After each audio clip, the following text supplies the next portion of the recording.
To help us understand the economic implications of the President's State of the Nation address, joining us this evening are John Forbes, the Senior Advisor of the American Chamber of Commerce of the Philippines, and Peter Perfecto. He's the Executive Director of the Makati Business Club. Good evening, gentlemen. Good evening. All right, your reaction to the SONA. Do you have a clear idea on where do we go from here? And one of the foreign chambers' wish list was mentioned, like major PPP projects on the line. Do you think the administration is on track on this? Let's start with Mr. Perfecto.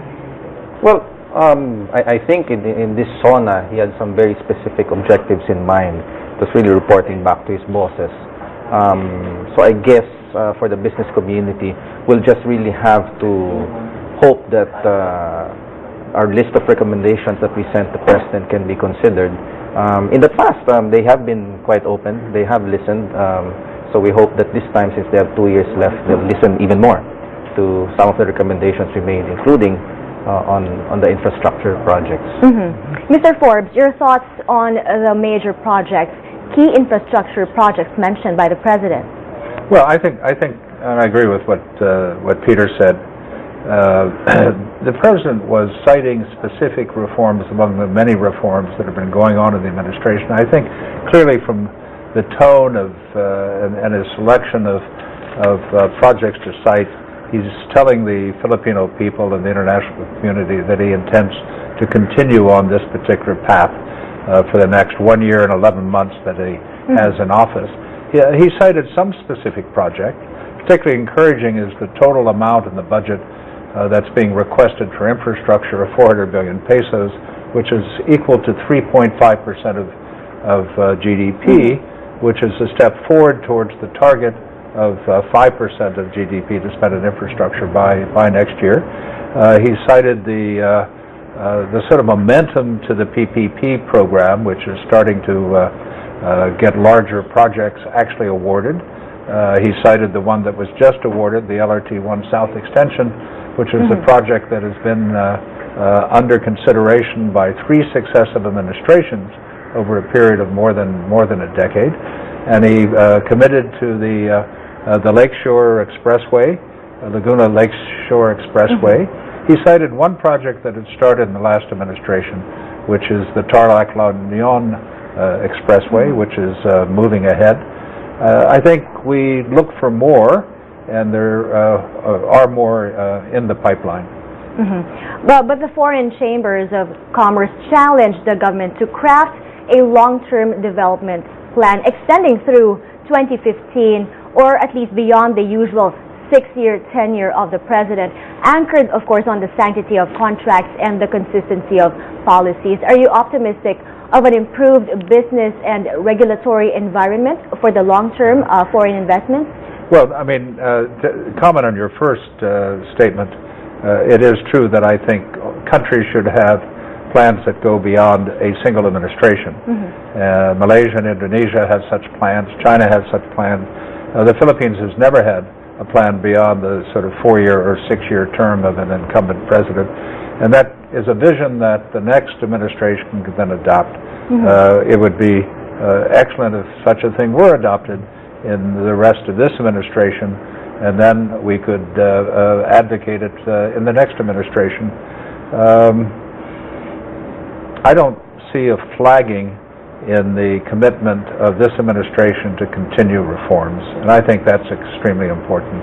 Okay, for the Makati Business Club, let's go to the DAP. Much has been devoted to defend this in previous engagements, and this time the President detailed what projects benefited from this. But in your opinion, did the DAP serve its purpose? Oh yes, definitely. We remember the time when Secretary Abad and Secretary Purisima were discussing with the business community how they would accelerate spending in government. You know, part of the reason they did that was because the business community was really calling for accelerated disbursement, really, more investments, because they were slowing down. And they were slowing down because they were reviewing all of the previous projects that were approved and the new projects that were on the table very carefully, because they were so afraid of possibilities of corruption seeping in to some of these projects. And at that time, we had said that we cannot allow this threat of corruption to paralyze these projects because it would impact on the economy, and it did. So that I guess the disbursement acceleration program at that time was seen as one of the best ways forward. And I think that the succeeding years, we felt the impact of those projects. But of course, it partially contributed. There were many other things government did, and there was also many other things that the private sector did. Even the private sector increased in terms of their spending as well, no? And that helped the economy grow.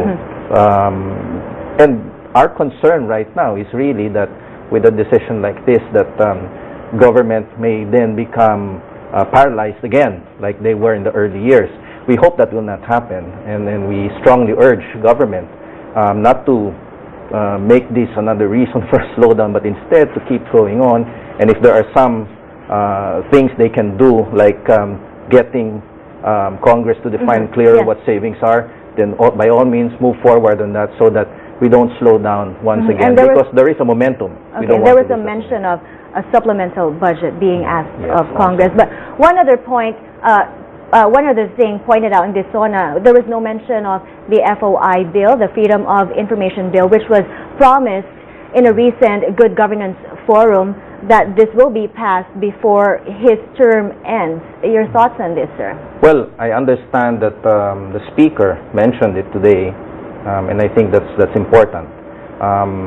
You know, when I was talking to some folks like Secretary Lacerda, they were saying, you know, there were so many things that everyone wants to go into a SONA. So, and at the end of the day, it's only on the day itself that we finally know what's in and what's out.